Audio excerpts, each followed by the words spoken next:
ಬಲಗಿದ್ದಾನೆ, ಕಾಪಾಡಿದ್ದಾನೆ, ನಿಮ್ಮನ್ನು ರಕ್ಷಿಸಿದ್ದಾನೆ. Hallelujah, hallelujah. Thank you lord.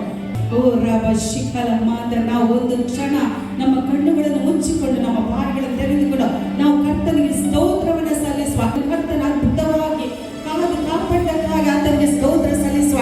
ನಮ್ಮನ್ನು ನಡೆಸಿದಕ್ಕಾಗಿ ಆತನಿಗೆ ಸ್ತೋತ್ರವನ್ನು ಸಲ್ಲಿಸುವ. ನಮ್ಮನ್ನು ಪೋಷಿಸಿದಕ್ಕಾಗಿ ಆತನಿಗೆ ಸ್ತೋತ್ರವನ್ನು ಸಲ್ಲಿಸುವ. ಎಲ್ಲ ಕೇಡು ಗಡ್ಡಾತ್ರಗಳಿಂದ ನಮ್ಮನ್ನು ತಪ್ಪಿಸಿದಕ್ಕಾಗಿ ಆತನಿಗೆ ನಾವು ಸ್ತೋತ್ರಗಳನ್ನು ಸಲ್ಲಿಸುವ. ಎಲ್ಲ ಆಕ್ಸಿಡೆಂಟ್ಗಳಿಂದ ತಪ್ಪಿಸಿದಾನೆ, ಎಲ್ಲ ಮರಣದಿಂದ ತಪ್ಪಿಸಿದಾನೆ, ಎಲ್ಲ ಮಾರಣಾಂತಿಕ ರೋಗ ಬೇನೆ ನೋವುಗಳಿಂದ ಆತನು ತಪ್ಪಿಸಿದಾನೆ ಪ್ರಿಯರೇ. ಹಾಲೆಲೂಯ. ಓ ರಬ ಶೆಕೆಲೆ ಮಾದರ ಬಲಬ ಲಬ್ರೋ ಶೆಕೆಲೆ ಮಾದರಿಯಲ. Thank you lord. ಪ್ರಿಯರೇ, ನಾವು ಕರ್ತನ ಸಮ್ಮುಖದಲ್ಲಿ ಬಾಯನ್ನು ತೆರೆದುಕೊಂಡವರಾಗಿ ದಾವೀದನು ಹೇಳ್ತಾನೆ, ನಾನು ಎಡೆಬಿಡದೆ ಕರ್ತನನ್ನು ಕೊಂಡಾಡುವೆನು. ಯಾರು ಹೇಳ್ತಾನೆ? ಅವನು ಹೇಳುವುದಿಲ್ಲ ನನ್ನ ಹೆಂಡತಿ, ನನ್ನ ಮಕ್ಕಳು. ಅವನು ಹೇಳ್ತಾನೆ ನಾನು. ಹಲ್ಲೆಲೂಯ. ಇವತ್ತು ಯಾರು ಎಡೆಬಿಡದೆ ಕರ್ತನನ್ನು ಕೊಂಡಾಡ್ಬೇಕು? ನಾನು. ನನ್ನ ಗಂಡ ಕೊಂಡಾಡ್ತಾರೆ, ಹೆಂಡತಿ ಕೊಂಡಾಡ್ತಾರೆ, ಅದು ಅವರಿಗೆ ಬಿಟ್ಟ ವಿಷಯ. ಆದ್ರೆ ನಾನು ಕರ್ತನನ್ನು ಕೊಂಡಾಡ್ತೇನೆ. ರಕ್ಷಣೆ ಹೇಳುವುದು ಅದು ಇಂಡಿವಿಜುವಲ್, ಅದು ವೈಯಕ್ತಿಕವಾಗಿದೆ. ಹಾಲೆಲೂಯ. ನಾವು ಯೇಸು ಸ್ವಾಮಿಯ ಮುಂದೆ ನಿಲ್ಲಬೇಕಾದದ್ದು ನಾವು ವೈಯಕ್ತಿಕವಾಗಿ, ಇಂಡಿವಿಜುವಲ್ ಆಗಿ. ಅದರಿಂದ ನಾವು ಸಭೆಯಾಗಿ ಸೇರಿ ಬರುವಂಥದ್ದು ದೇವರ ಚಿತ್ತ. ಆದರೆ ಆರಾಧಿಸುವಂಥದ್ದು ನಾನು ಮತ್ತು ನನ್ನ ಯೇಸುವಿನೊಂದಿಗೆ. ಹಾಲೆಲೂಯ. ಪಕ್ಕದವರು ಆರಾಧಿಸ್ತಾರ, ಬಾಯಿ ತೆರೀತಾರ, ಬಿಡ್ತಾರ, ನಮ್ಗೆ ಅದು ಬೇಡ ಪ್ರಿಯರೇ. ಹಾಲೆಲೂಯ. ಹೇಬೆಲನೋ ಕಾಯಿನನೋ ಕಾಣಿಕೆಯನ್ನು ಸಮರ್ಪಿಸಿದಾಗ ಅವರು ಒಬ್ಬನೇ ದೇವರಿಗೆ ಅವರು ಸಮರ್ಪಿಸಿದ್ರು. ಆದ್ರೆ ದೇವರು ಯಾರ್ದು ಕಾಣಿಕೆಯನ್ನು ಮೆಚ್ಚಿದ್ರು? ಹಾಲೆಲೂಯ. ಯಾವ ಹೃದಯದಿಂದ ನಾವು ಮಾಡ್ತೇವೆ, ನಮ್ಮ ಹೃದಯವನ್ನು ದೇವರು ಮೆಚ್ಚುವಾತನಾಗಿದ್ದಾನೆ. ಹಾಲೆಲೂಯ. ರೀ ಬಾಬಾ ಶಕಲ ಮಾದರಿಯಲ್ಲ. ನಾವು ಬಾಯನ್ನು ತೆರೆದು ಕರ್ತನಿಗೆ ಸ್ತೋತ್ರವನ್ನು ಸಲ್ಲಿಸುವ. ಈ ತಿಂಗಳಲ್ಲಿ ನಮ್ಮನ್ನು ಅದ್ಭುತವಾಗಿ ನಡೆಸುವಂತೆ ಕರ್ತನನ್ನು ನಾವು ಕೇಳಿಕೊಳ್ಳುವ. ಇದುವರೆಗೂ ನಮ್ಮನ್ನು ನಡೆಸಿದ ಕರ್ತನು ಈ ತಿಂಗಳಲ್ಲಿ ಆತನ ಅದ್ಭುತವಾಗಿ ನಡೆಸುವಾತನಾಗಿದ್ದಾನೆ, ನಮ್ಮನ್ನು ಬಲಪಡಿಸುವಾತನಾಗಿದ್ದಾನೆ, ಅಭಿಷೇಕಿಸುವಾತನಾಗಿದ್ದಾನೆ, ನಮ್ಮನ್ನು ಕಾಪಾಡುವಾತನಾಗಿದ್ದಾನೆ, ನಮ್ಮನ್ನು ಆತನ ಮಹಿಮೆಯಲ್ಲಿ ಆತನು ಉಪಯೋಗಿಸುವಾತನಾಗಿದ್ದಾನೆ. ರೀ ಬಾಬಾ ಶಕಲ ಮಾದರಿಯಲ್ಲ. ಕರ್ತನೇ, ನೀನು ಒಳ್ಳೆಯದನೇ ಸ್ವಾಮಿ. ಅಪ್ಪ, ನೀನು ಮಾತಾಡದ ನನ್ನ ಕರ್ತನಾಗಿದ್ದೆ. ಓ ನಿನ್ನೆಯೋ ಇವತ್ತು ನಿರಂತರವೂ ಏಕ ರೀತಿಯಾಗಿ ಇರುವಂತ ಕರ್ತನು ನೀನು ಒಬ್ಬನೇ ಆಗಿದ್ದೆ ಸ್ವಾಮಿ. ನಮಗೋಸ್ಕರ ಚಿಂತಿಸುವ ಕರ್ತ ನೀನಾಗಿದ್ದೆ ಅಪ್ಪ. ಓ ತೂಕಡಿಸದೆ ನಿದ್ರಿಸದೆ ನಮ್ಮನ್ನು ಕಾಯುವಂತನು ನೀನಾಗಿದ್ದೆ ಸ್ವಾಮಿ. Thank you lord, thank you lord. ತಂದೆ, ನಿನಗೆ ಸ್ತೋತ್ರ ಅಪ್ಪ. Hallelujah, hallelujah. ಓ ಹಾಲೆಲೂಯ. ಓ ರಬ ಶಕರಿ ಆದರಿಲೆ. ಓ ಕರ್ತನೆ, ಕೋಳಿ ತನ್ನ ರೆಕ್ಕೆ ಮರೆಯಲ್ಲಿ ಕರ್ತನೆ ಮರಿಗಳನ್ನು ಬಚ್ಚಿಡುವ ರೀತಿಯಲ್ಲಿ ಓ ಅನುದಿನವ ಸ್ವಾಮಿ ಈ ಭಯಂಕರವಾದ ಲೋಕದಲ್ಲಿ ನಮ್ಮ ನೀನು ಬಚ್ಚಿಟ್ಟು ಕಾದು ಕಾಪಾಡುವುದಕ್ಕಾಗಿ ನಿನಗೆ ಸ್ತೋತ್ರಪ್ಪ. ಓ ನಮ್ಮ ಕಾಲು ಜಾರಿದಂತಾಗಲಿ ನಿನ್ನ ಕೃಪೆ ನಮಗೆ ಆಧಾರವಾದದಕ್ಕಾಗಿ ನಿನಗೆ ನಾವು ಸ್ತೋತ್ರಗಳನ್ನು ಸಲ್ಲಿಸುವವರಾಗಿದ್ದೇವಪ್ಪ.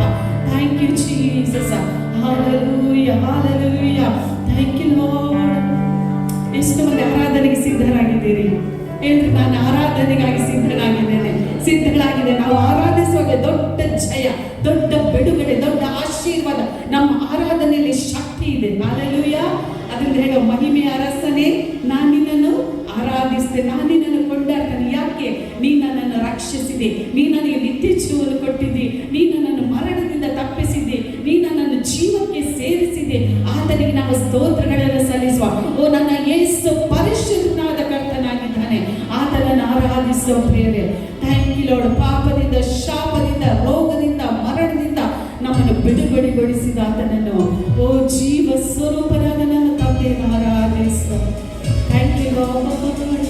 ಚಪ್ಪಾಳೆ ತಟ್ಟುತ್ತಾ ಸಂತೋಷವಾಗಿ ಕರ್ತನ ಸ್ತುತಿಸಿಕೊಂಡಾಗ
ಬಿಡಿಸಿದಾತನು, ರೋಗದಿಂದ ಬಿಡಿಸಿದಾತನು, ಬಡತನದಿಂದ ಬಿಡಿಸಿದಾತನು ನೀನಾಗಿದ್ದಿ ಸ್ವಾಮಿ.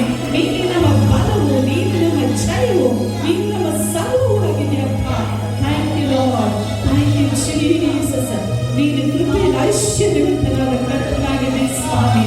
Thank you Jesus, thank you Jesus. Hallelujah, hallelujah. ಬೇರೆ ದಾನಿಯೇಲನು ಸಿಂಹದ ಗವಿಯಲ್ಲಿ ಬಿದ್ದಾಗ ಅರಸನು ಒಂದು ಮಾತನ್ನು ಹೇಳ್ತಾನೆ, ನೀನು ನಿತ್ಯವೂ ಭಜಿಸುವ ದೇವರು ನಿನ್ನನ್ನು ಉದ್ಧರಿಸಿದ್ದಾನೆ. Hallelujah, hallelujah. ನೀವು ನಿತ್ಯವೂ ಭಜಿಸುವ, ನೀವು ನಿತ್ಯವೂ ಆರಾಧಿಸುವ ಕರ್ತನೇ ನಮ್ಮನ್ನು ಉದ್ಧರಿಸುವಾತನಾಗಿದ್ದಾನೆ. ಆತನೇ ನಮ್ಮನ್ನು ಮೇಲೆ ಕೆತ್ತುವಾತನಾಗಿದ್ದಾನೆ. ಹಾಲೆಲೂಯಾ. ಆತನೇ ನಮ್ಮನ್ನು ಅಭಿವೃದ್ಧಿ ಪಡಿಸುವಾತನಾಗಿದ್ದಾನೆ. ಆತನೇ ನಮ್ಮನ್ನು ಪೋಷಿಸುವಾತನಾಗಿದ್ದಾನೆ. ನೀನು ಆರಾಧಿಸುವ ದೇವರು ಯಾರೆಂಬುದಾಗಿ ನಿನ್ನ ಸುತ್ತಮುತ್ತಲಿರುವ ಜನರು, ನಿನ್ನ ಸಾಮಾನ್ಯದವರು, ನಿನ್ನ ಪಟ್ಟಣದವರು ಅರಿಯಬೇಕು. ಯೇಸುವಿನ ನಾಮದಲ್ಲಿ ತನ್ನ ದೇವರನ್ನು ಅರಿತವರು ದೃಢಚಿತ್ತರಾಗಿ ಕೃತಜ್ಞರಾಗುವವರೆಗೂ ದೇವರಾಗಿದ್ದಾರೆ. ಇವತ್ತು ನಾವು ನಮ್ಮ ಕರ್ತನನ್ನು ಅರಿತವರಾಗಿದ್ದೇವೆ. ನಾವು ತಿಳಿಯದ ದೇವರನ್ನು ಆರಾಧಿಸುವವರಲ್ಲ, ತಿಳಿದ ದೇವರನ್ನು, ಅರಿತ ದೇವರನ್ನು ನಾವು ಆರಾಧಿಸುವವರಾಗಿದ್ದೇವೆ. ಹಾಲೆಲೂಯಾ. ಅದರಿಂದ ಆತ ನಮಗೆ ಆಶ್ರಯವು, ದುರ್ಗವು, ಕೋಟೆಯು, ಗುರಾಣಿಯು, ನಮ್ಮನ್ನು ಕಾಯುವ ಕರ್ತನು. ಹಾಲೆಲೂಯಾ. ನನ್ನ ಆತ್ಮನಾದನೆ, ನನ್ನ ಜೀವನಾದನೆ, ನನ್ನ ಪ್ರಾಣನಾದ ಕರ್ತನನ್ನು ಆರಾಧಿಸುತ್ತೇವೆ. Thank you lord. ನಾವು ಸಂತೋಷವಾಗಿ ಎಲ್ಲ ಚಿಂತೆಗಳನ್ನು ಮರೆತು ನಾವು ಕರ್ತನನ್ನು ಆರಾಧಿಸುವ. Thank you lord, thank you Jesus. ಅಪ್ಪ ತಂದೆ, ನಾವು ನಿನ್ನನ್ನು ಆರಾಧಿಸ್ತೇವೆ. ಅಪ್ಪ, ನಾವು ನಿನ್ನನ್ನು ಆರಾಧಿಸ್ತೇವೆ ಸ್ವಾಮಿ. ನೀನು ನಮ್ಮ ಬಂಡಿಯು, ಕೋಟೆಯು, ಗುರಾಣಿಯಾಗಿದ್ದಿ. ಕರ್ತನೆ, ನಮ್ಮ ಕಾಯುವ ದಾರುವಾಗಿದ್ದಿ, ನಮ್ಮ ಗೌರವಕ್ಕೆ ಆಧಾರವಾಗಿದ್ದಿ. ನಮ್ಮ ಕಲೆಯಲ್ಲಿ ಎತ್ತುವಂತೆ ಮಾಡುವಂತ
ಜೀಸಸ್.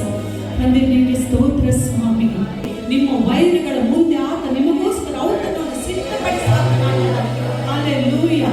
ಎಲ್ಲರೂ ನೋಡುವಂತೆ ನಿಮ್ಮ ತಲೆನಾಥ ಎತ್ತುವಾತನಾಗಿದೆ.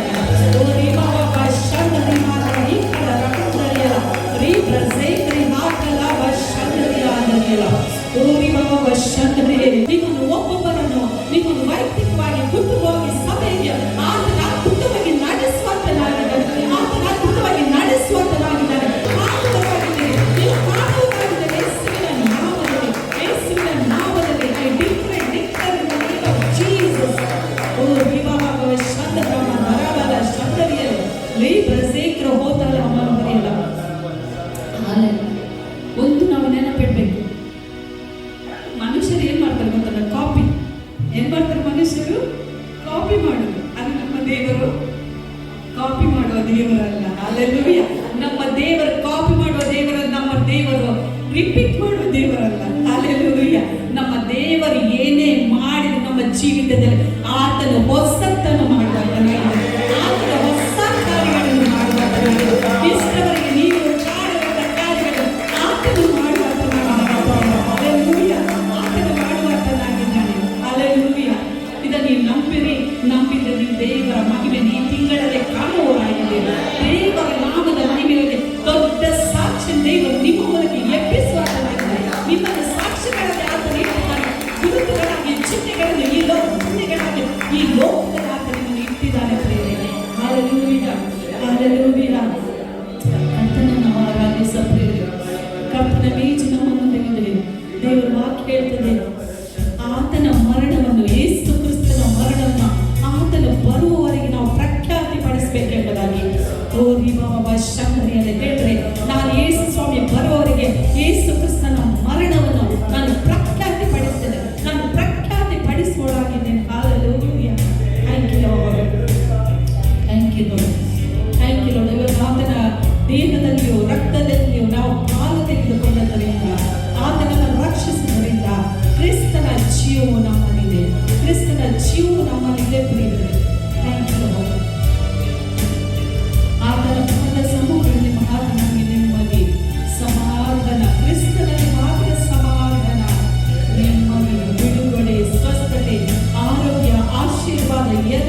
ಇವತ್ತು ನಾವು ಇರ್ತಿರ್ಲಿಲ್ಲ.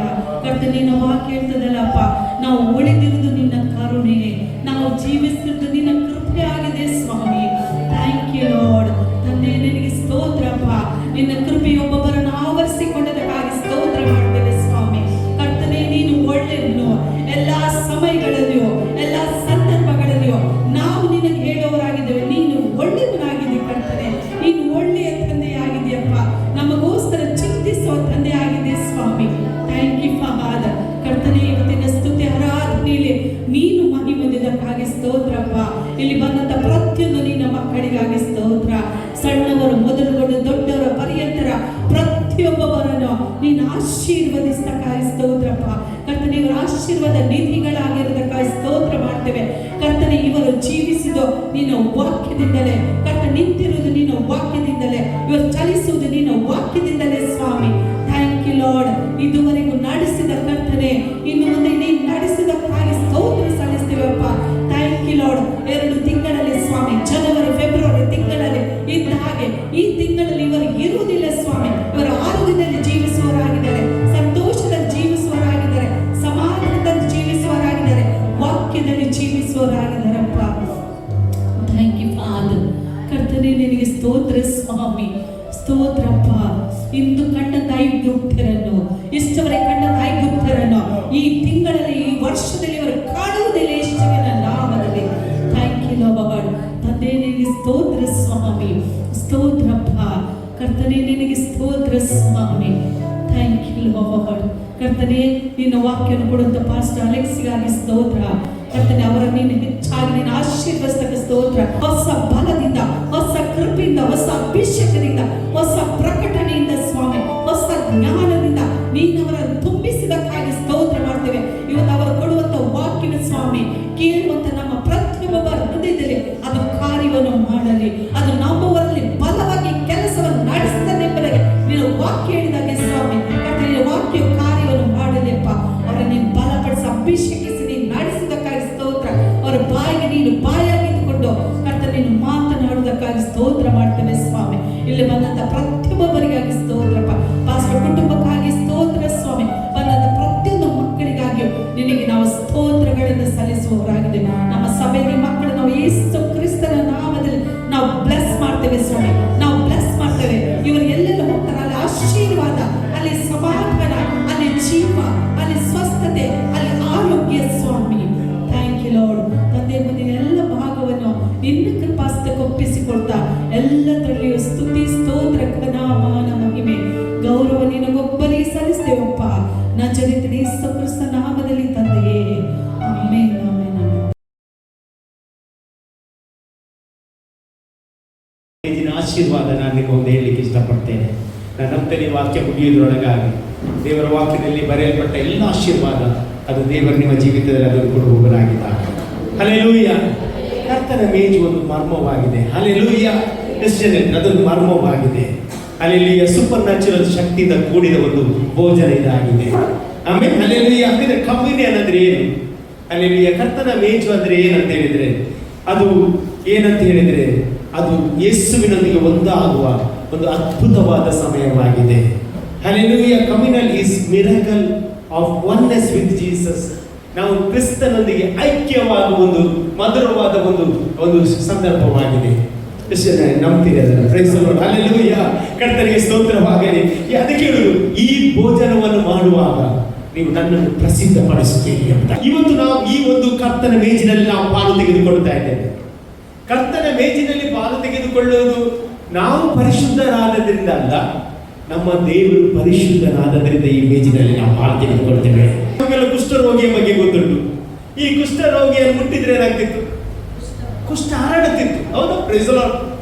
ಆದರೆ ಯೇಸು ಸ್ವಾಮಿ ಕುಷ್ಠರೋಗಿಯನ್ನು ಮುಟ್ಟುವಾಗ ಏನಾಯಿತು? ಕುಷ್ಠ ಹೋಯ್ತವರಿಗೆ. ಹೌದು, ಪ್ರೈಸ್ ದಿ ಲಾರ್ಡ್. ಅವರು ಶುದ್ಧನಾದ. ಇವತ್ತು ನಾವು ಸಹ ಕರ್ತನನ್ನು ಮುಟ್ಟುವಾಗ, ಕರ್ತನವನ್ನು ಮುಟ್ಟುವಾಗ, ಕರ್ತನವೊಳಗೆ ಜೀವಿಸುವಾಗ ನಾವು ಸಹ ಪರಿಶುದ್ಧವಾದ ಜನಾಂಗದವರಾಗಿ ನಾವು ಮಾರ್ಪಡುವವರಾಗಿದ್ದೇವೆ. ಹಲ್ಲೆಲೂಯಾ. ಕರ್ತನಿಗೆ ಸ್ತೋತ್ರವಾಗಲಿ. ಆತನೊಂದಿಗೆ ಒಂದು ಐಕ್ಯವಾಗುವ ಅನುಭವವೇ ಒಂದು ಕರ್ತನ ಮೇಜಾಗಿದೆ ಪ್ರಿಯರೇ. ಹಲ್ಲೆಲೂಯ. ದೇವರ ವಾಕ್ಯದಲ್ಲಿ ನಾವು ನೋಡುವುದಾದ್ರೆ ಆದಿಕಾಂಡ ಪುಸ್ತಕ 3ನೇ ಅಧ್ಯಾಯ ಅದರಲ್ಲಿ 6 ಮತ್ತು 7ನೇ ವಾಕ್ಯ ನೀವು ನೋಡುವುದಾದ್ರೆ ಆದಿಕಾಂಡ ಪುಸ್ತಕ 3ನೇ ಅಧ್ಯಾಯ 6 ಮತ್ತು ಸ್ತ್ರೀಯು ಹಾ. ಆ ಮರದ ಹಣ್ಣು ತಿನ್ನುವುದಕ್ಕೆ ಹಾ. ಉತ್ತಮವಾಗಿಯೂ ಹಾ. ನೋಡುವುದಕ್ಕೆ ರಮ್ಯವಾಗಿಯೂ ಹಾ. ಜ್ಞಾನೋದಯಕ್ಕೆ ಅಪೇಕ್ಷಿಸತಕ್ಕದ್ದಾಗಿಯೂ ಹಾ. ಇದೆ ಎಂದು ತಿಳಿದು ಹಾ. ಅದನ್ನು ತೆಗೆದುಕೊಂಡು ತಿಂದಳು. ಹಾ. ಸಂಗಡ ಇದ್ದ ಗಂಡನಿಗೂ ಕೊಡಲು ಅವನೂ ತಿಂದನು. ಹಾ. ಕೂಡಲೇ ಅವರಿಬ್ಬರ ಕಣ್ಣುಗಳು ತೆರೆದವು. ಒಂದು ಹಣ್ಣನ್ನು ತಿಂದಾಗ ಅವರ ಕಣ್ಣುಗಳು ಏನಾಯ್ತಂತೆ? ತೆರೆಯುತ್ತಂತೆ. ಅಲ್ಲಿ ಯಾವುದಕ್ಕೆ ತೆರೆಯಿತು? ಪಾಪಕ್ಕೆ ತೆರೆಯಿತು, ಅವಮಾನಕ್ಕೆ ತೆರೆಯಿತು, ಬೆತ್ತಲೆ ಆದರು ಅಂತ ಬೈಬಲ್ ಹೇಳ್ತದೆ. ಅಧಿಕಾರ ಕಳೆದುಕೊಂಡ್ರು. ಒಂದು ಕಣ್ಣು ತೆರೆದಾಗ ಏನಾಯ್ತು ಅಂತ ಹೇಳ್ತೇನೆ ನಾನು. Hallelujah, praise the lord. ಅವರು ತಿನ್ನದ್ದು ಹಣ್ಣು, ಆದರೆ ಅದು ಮರಣಕ್ಕೆ ಕಾರಣವಾಯಿತು. ಆದರೆ ಲೂಕನು ಬರೆದ ಸುವಾರ್ತೆ 24ನೇ ಅಧ್ಯಾಯಕ್ಕೆ ಬರುವಾಗ ಅದರಲ್ಲಿ 30 ಮತ್ತು 31ನೇ ವಾಕ್ಯವನ್ನು ಓದಿರಿ. ಲೂಕನು ಬರೆದ ಸುವಾರ್ತೆ 24ನೇ ಅಧ್ಯಾಯ 30 ಮತ್ತು 31ನೇ ವಾಕ್ಯ. ಆತನು ಹಾ. ಅವರ ಸಂಗಡ ಊಟಕ್ಕೆ ಕೂತುಕೊಂಡಾಗ ಹಾ. ರೊಟ್ಟಿಯನ್ನು ತೆಗೆದುಕೊಂಡು ಹಾ. ದೇವರ ಸ್ತೋತ್ರ ಮಾಡಿ ಮುರಿದು ಹಾ. ಅವರಿಗೆ ಕೊಡುತ್ತಿರಲಾಗಿ ಹಾ. ಅವರ ಕಣ್ಣುಗಳು ತೆರೆದವು. ಅವರ ಕಣ್ಣುಗಳು ಏನಾಯ್ತು? ತೆರೆಯುತ್ತಿದೆ. ನೋಡಿ, ಮೊದಲು ಆದಮ ಮತ್ತು ಹವ್ವಳ ಕಣ್ಣು ತೆರೆದಾಗ ಏನಾಯ್ತು? ಪಾಪ ಬಂತು, ಮರಣ ಬಂತು, ರೋಗ ಬಂತು, ಬಡತನ ಬಂತು, ದೇವರೊಂದಿಗೆ ಸಂಬಂಧ ಕಟ್ಟಾಯಿತು. ಆದರೆ ಇವರು ಆ ಯೇಸು ಸ್ವಾಮಿ ಏನಾಗ್ತಾರೆ, ಆ ಒಂದು ಎಮ್ಮೋ ಹಳ್ಳಿಯಲ್ಲಿ ಶಿಷ್ಯರೊಂದಿಗೆ ಹೋಗುವಾಗ ಅವರು ಯೇಸುವನ್ನು ಗುರುತಿರಲಿಲ್ಲ. ಆದರೆ ರೊಟ್ಟಿ ಮುರಿಯುವಾಗ ಏನಾಯ್ತಂತೆ? ಅವರ ಕಣ್ಣುಗಳು ತೆರೆಯುತ್ತಂತೆ. ಹಲ್ಲೆಲೂಯಾ. ಯಾವುದಕ್ಕೆ ತೆರೆಯಿತು? ಹಲ್ಲೆಲೂಯಾ ಅಂದ್ರೆ ಆ ರೋಗದಿಂದ ಬಿಡುಗಡೆಯಾಗಿ ಸೌಖ್ಯಕ್ಕೆ ತೆರೆಯಿತು. ಆಮೇಲೆ ಅಧಿಕಾರ ಕಳೆದುಕೊಂಡಿದ್ದೆವು, ಅಧಿಕಾರ ತಿರುಗಿ ಪಡೆಯಲಿಕ್ಕೆ ತೆರೆಯಿತು. ಆಮೇಲೆ ಹಲ್ಲೆಲೂಯಾ, ನಮ್ಮ ಜೀವಿತದಲ್ಲಿ ನಾವು ಏನು ಕಳೆದುಕೊಂಡೆವು ಅದನ್ನು ಪಡೆದುಕೊಳ್ಳಿಕ್ಕೆ ಕಣ್ಣುಗಳು ತೆರೆಯಿತು. ಹಲ್ಲೆಲೂಯಾ. ಇವತ್ತು ನಾನು ಬಲವಾಗಿ ನಂಬ್ತೇನೆ, ನಮ್ಮ ದೇವರು ನಮ್ಮ ಕಣ್ಣುಗಳನ್ನು ತೆರೆದಕ್ಕೆ ದೇವರಿಗೆ ಸ್ತೋತ್ರ ಇರುವ. ಎಷ್ಟು ಜನ ನಂಬ್ತೀರಾ? ನಿನ್ನ ಜೀವಿತದಲ್ಲಿ ನೀನು ಏನು ಕಳೆದುಕೊಂಡಿದ್ದೀರಿ ಅದು ರೆಸ್ಟೋರೇಷನ್ ಆಗುವ ತಿಂಗಳಾಗಿ ದೇವರು ಮಾರ್ಪಡಿಸುತ್ತಾನೆ.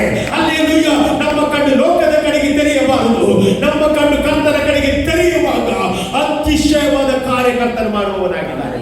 ನಮ್ಮ ದೇವರು ಏನು ಗೊತ್ತಿಲ್ಲ, ತಾನು ಆ ಮರಣಕ್ಕೆ ಹೋಗುವ ಮೊದಲು ನಾನು ಈ ರೀತಿ ಆಗುತ್ತೇನೆ ಎಂಬುದಾಗಿ ತೋರಿಸಿ ಅದೇ ರೀತಿ ಮಾಡಿದ ದೇವರು ನಮ್ಮ ದೇವರಾಗಿದ್ದಾನೆ. Hallelujah, praise the lord. ನೀವು ಲೂಕನು ಬರೆದ ಸುವಾರ್ತೆಗೆ ಹೋಗುವುದಾದ್ರೆ 22ನೇ ಅಧ್ಯಾಯ 17ನೇ ವಾಕ್ಯವನ್ನು ಓದಿರಿ. ಆಮೇಲೆ ಆತನು ಹಾ. ಪಾತ್ರೆಯನ್ನು ತೆಗೆದುಕೊಂಡು ಹಾ. ದೇವರ ಸ್ತೋತ್ರ ಮಾಡಿ ಹಾ. ಇದನ್ನು ತಕ್ಕೊಂಡು ನಿಮ್ಮಲ್ಲಿ ಹಂಚಿಕೊಳ್ಳಿರಿ. ಹಾ. ಇಂದಿನಿಂದ ದೇವರ ರಾಜ್ಯವು ಬರುವ ತನಕ. ನೋಡಿ, ಅಲ್ಲಿ ಇದನ್ನು ಏನ್ ಮಾಡಬೇಕು? ರೊಟ್ಟಿಯನ್ನು ಏನ್ ಮಾಡ್ಬೇಕಂದ್ರೆ ಹಂಚಿಕೊಳ್ಳಿರಿ ಅಂತ. ಯೇಸು ಸ್ವಾಮಿ ಆ ಶಿಲುಬೆಯಲ್ಲಿ ಸಾಯುವ ಮೊದಲು ಶಿಷ್ಯರನ್ನು ಕರೆದು ಅವರಂದ್ರೆ ಹೇಳಿದ್ರೆ ರೊಟ್ಟಿಯನ್ನು ಮುರಿದು ಅವರಿಗೆ ಕೊಡ್ತಾನೆ, ಆ ದ್ರಾಕ್ಷರಸವನ್ನು ಅವರಿಗೆ ಕೊಡ್ತಾನೆ. ಇದು ನನ್ನ ದೇಹ ಮತ್ತು ರಕ್ತ ಅಂತ ಏನ್ ಮಾಡ್ತಾನೆ? ಕೊಡ್ತಾನೆ. ಹೌದಾ? Praise the lord. ನೋಡಿ, ಯಾಕೆ ಕೊಡ್ತಾನೆ ಅಂತ ಹೇಳಿದ್ರೆ ಆ ಶಿಷ್ಯರಿಗೆ ಗೊತ್ತಿಲ್ಲ ಏನಾಗ್ತಾರಂತ ಯೇಸು ಸ್ವಾಮಿ, ಆದ್ರೆ ಯೇಸು ಸ್ವಾಮಿಗೆ ಗೊತ್ತಿದೆ ಏನಾಗ್ತದಂತ. ಅದರ ಅರ್ಥ ಏನು ಗೊತ್ತುಂಟ?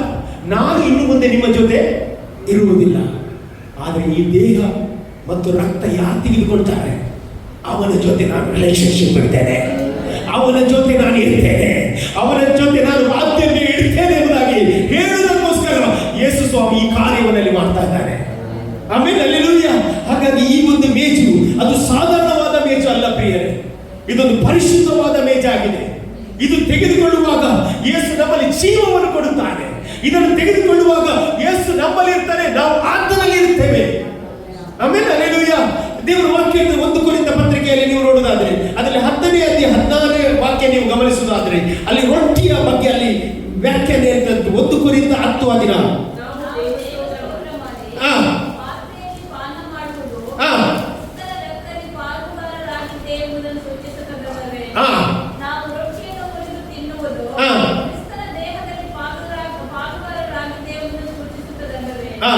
ರೊಟ್ಟಿಯು ಒಂದೇ ಆಗಿರುವುದರಿಂದ ಅನೇಕರಾಗಿರುವ ನಾವು ಒಂದೇ ದೇಹದಂತಿದ್ದೇವೆ. ಯಾಕೆಂದರೆ ನಾವೆಲ್ಲರೂ ಆ ಒಂದೇ ರೊಟ್ಟಿಯಲ್ಲಿ ಪಾಲು ತೆಗೆದು ತಿನ್ನುತ್ತೇವೆ. ವಂಶಕ್ರಮದಿಂದ ಅದಕ್ಕೆ ನಾವೆಲ್ಲರೂ ಏನು ಮಾಡ್ತೇವೆ? ಒಂದೇ ದೇಹದಲ್ಲಿ ಏನು ಮಾಡ್ತೇವೆ? ಪಾಲು ತೆಗೆದುಕೊಳ್ತೇವೆ. ಇವತ್ತು ನಾವು ಒಂದೇ ದೇಹದಲ್ಲಿ ಪಾಲು ತೆಗೆದುಕೊಳ್ಳಿಕ್ಕೆ ಬಂದಿದ್ದೇವೆ. ಹಲ್ಲೆಲೂಯಾ. ನಮ್ಮಲ್ಲಿ ಭೇದ ಭಾವ ಇರಬಾರದು. ಹಲ್ಲೆಲೂಯಾ. ನಾವೆಲ್ಲರೂ ಒಂದೇ ಮನಸ್ಸಿನಿಂದ ಕರ್ತನ ಮೇಜಿನಲ್ಲಿ ಒಂದು ಪಾಲು ತೆಗೆದುಕೊಳ್ತಾ ಇದ್ದೇವೆ. ಸಂತೋಷ ಪಡ್ತೀರಾ? ಹಲ್ಲೆಲೂಯ, ಕರ್ತನಿಗೆ ಸ್ತೋತ್ರ.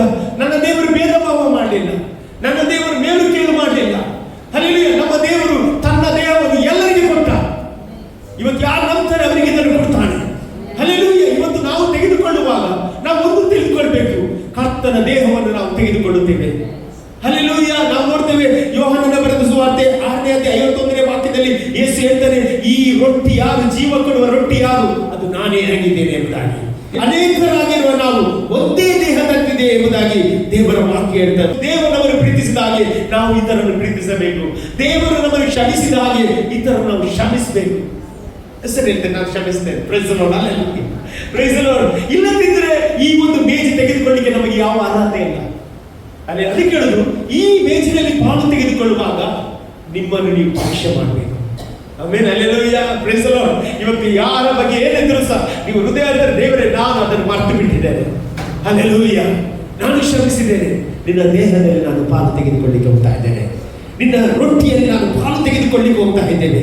ಹಲ್ಲೆಲೂಯಾ. ನೀವು ನೋಡಿ 1 ಕೊರಿಂಥ 11ನೇ ಅಧ್ಯಾಯ 27ನೇ ವಾಕ್ಯದಲ್ಲಿ ನೀವು ಗಮನಿಸುವುದಾದರೆ, ಯಾವನಾದರೂ ಅಯೋಗ್ಯವಾಗಿ ಕರ್ತನ ರೊಟ್ಟಿಯನ್ನು ತಿಂದರೆ ಇಲ್ಲವೇ ಆತನ ಪಾತ್ರೆಯಲ್ಲಿ ಪಾನ ಮಾಡಿದರೆ ಅವನು ಕರ್ತನ ದೇಹಕ್ಕೂ ರಕ್ತಕ್ಕೂ ದ್ರೋಹ ಮಾಡಿದವನಾಗಿರುವನು. ಪ್ರತಿ ಮನುಷ್ಯನು ತನ್ನನ್ನು ಪರೀಕ್ಷಿಸಿಕೊಂಡವನಾಗಿ ಆ ರೊಟ್ಟಿಯಲ್ಲಿ ತಕ್ಕೊಂಡು ತಿನ್ನಲಿ, ಆ ಪಾತ್ರೆಯಲ್ಲಿ ಕುಡಿಯಲಿ. ಯಾಕೆಂದರೆ ಕರ್ತನ ದೇಹವೆಂದು ವಿವೇಚಿಸದೆ ತಿಂದು ಕುಡಿಯುವವನು ಹಾಗೆ ತಿಂದು ಕುಡಿಯುವುದರಿಂದ ನ್ಯಾಯ ತೀರ್ಪಿಗೆ ಒಳಗಾಗುವನು. ನೋಡಿ, ಇಲ್ಲಿ ವಾಕ್ಯ ಆಗ್ತದೆ ಏನಂತೆ, ಈ ರೊಟ್ಟಿಯನ್ನು ತಗೊಳ್ಳುವಾಗ ಏನ್ ಮಾಡ್ಬೇಕಂತೆ, ವಿವೇಚಿಸಿ ತೆಗೆದುಕೊಳ್ಬೇಕಂತೆ. ಎಲ್ಲ ಕಡೆ ಬೇಚಿ ಬಿಟ್ಟು ಎಲ್ಲರ ಕೈ ಹಾಕಿ ತೆಗಿತಾರೆ. ಅದಕ್ಕೆ ನಾನು ಇವತ್ತು ದೇವರ ವಾಕ್ಯವನ್ನು ಹೇಳಿ ನಂತರ ಈ ಮೇಜಿನಲ್ಲಿ ನಾವು ಕೈ ಹಾಕಲಿಕ್ಕೆ ಹೋಗ್ತಾ ಇದ್ದೇವೆ. ಆಮೇಲೆ ಅಲ್ಲೆಲ್ಲ ದೇವರ ವಾಕ್ಯ ಅಂತ ಅಯೋಗ್ಯವಾಗಿ ಇದೇನು ಮಾಡಬಾರ್ದು, ತೆಗೆದುಕೊಳ್ಬಾರ್ದು. ಯಾಕೆ ಅಯೋಗ್ಯವಾಗಿ? ಇದಕ್ಕೊಂದು ಬೇರೆ ದೇವರು ಕೊಟ್ಟಿದ್ದಾನೆ. ಹಲ್ಲೆಲೂಯಾ, ಇದು ಸಾಧಾರಣವಾದ ಮೇಜಲ್ಲ. ಅಲ್ಲಿ ಇದು ನಾವು ಬ್ರೆಡ್ ತಂದಿರಬಹುದು, ಅಲ್ಲಿ ದ್ರಾಕ್ಷರಸ ತಂದಿರಬಹುದು. ಯೇಸು ಸ್ವಾಮಿ ತನ್ನ ದೇಹವನ್ನು, ತನ್ನ ರಕ್ತವನ್ನು ಇದಕ್ಕೆ ಏನ್ ಮಾಡಿದ್ದಾನೆ, ಡೆಮೋವಾಗಿ ತೋರಿಸಿದ್ದಾನೆ. ಹಲ್ಲೆಲೂಯಾ. ಇವತ್ತು ನಾವು ರೊಟ್ಟಿ ಮುರಿಯುವಾಗ ಇದು ಯಾವುದರ ಸಂಕೇತ? ಯೇಸು ಶಿಲುಬೆಯಲ್ಲಿ ನಮಗೋಸ್ಕರ ಏನಾಗಿದ್ದಾನೆ, ತನ್ನ ದೇಹವನ್ನು ಮುರಿದಿದ್ದಾನೆ ಎಂಬುದಾಗಿ ತೋರಿಸುವುದು. ಅಲ್ಲಿ ಈ ರಕ್ತದಲ್ಲಿ ಏನು ಅಡಕವಾಗಿದೆ? ಜೀವ ಅಡಕವಾಗಿದೆ. ಈ ರಕ್ತದಲ್ಲಿ ನಾವು ತೆಗೆದುಕೊಳ್ಳುವಾಗ ನಮ್ಮೊಳಗೆ ಜೀವ ಬರ್ತದೆ. ಎಷ್ಟನ್ನು ನಂಬ್ತೀರಿ? ಇವತ್ತು ನಾನು ಬಲವಾಗಿ ನಂಬ್ತೇನೆ, ಇವತ್ತು ನಿನ್ನ ಒಳಗೊಂದು ಜೀವ ದೇವರು ಕೊಟ್ಟಿಗೆ ಹೋಗ್ತಾರೆ. ಹಲ್ಲೆಲೂಯಾ. ನೋಡಿ, ಆದಿ ಕಾಂಡದಿಂದ ಹಿಡಿದು ಸಹ ಕರ್ತನ ಮೇಜಿನ ಬಗ್ಗೆ ಬರೆಯಲ್ಪಟ್ಟಿದೆ. ಅದನ್ನು ನಿಮಗೆ ತೋರಿಸ್ತೇನೆ. ಅದರಿಂದ ದೊರಕುವ ಆಶೀರ್ವಾದ ಏನಂತ ನಾನು ಇವತ್ತು ನಿಮ್ಮೊಂದಿಗೆ ಹಂಚಿಸಿ ನಾವು ಒಟ್ಟಿಗೆ ಈ ಕರ್ತನ ಮೇಜಿನಲ್ಲಿ ಪಾಲು ತೆಗೆದುಕೊಳ್ಳುವ. ನಮಗೊತ್ತು ಯೇಸು ಸ್ವಾಮಿಯ ಬಗ್ಗೆ. ಯೇಸು ಸ್ವಾಮಿ ಮೊದಲ ಸಹ ಇದ್ದವ. ಹೌದು, ಯೇಸು ಸ್ವಾಮಿ ಮೊದಲ ಸಹ ಇದ್ದವ. ಯೋಹಾನ ಬರೀತಾನೆ, ಆತನಲ್ಲಿ ಸಮಸ್ತವು ಉಂಟಾಯಿತು, ಆತನಿಲ್ಲದೆ ಒಂದು ಉಂಟಾಗಲಿಲ್ಲ. ಆಮೇಲೆ ಒಂದು ಸಹ ಉಂಟಾಗಲಿಲ್ಲ. ಹಾಗಾದ್ರೆ ಈ ಭೂಮಿ ಮತ್ತು ಆಕಾಶ ಉಂಟು ಮಾಡುವಾಗ ಯಾರಿದ್ರು? ಯೇಸು ಸ್ವಾಮಿ ಇದ್ರು, ಯೇಸು ಸ್ವಾಮಿ ಇದ್ರು. ಆಮೇಲೆ ಹಲ್ಲೆಲೂಯಾ. ನೋಡಿ, ಯೋಹಾನ ಬರೆದ ಸುವಾರ್ತೆಯಲ್ಲಿ 8ನೇ ಅಧ್ಯಾಯ 56ನೇ ವಾಕ್ಯ ನೀವು ಗಮನಿಸುವುದಾದ ಅಬ್ರಹಾಮನ ಬಗ್ಗೆ ಅಲ್ಲಿ ಹೇಳ್ತಾ ಇದ್ದಾನೆ. ಏನು ಹೇಳ್ತಾರೆ ಓದಿ ನೋಡಿ.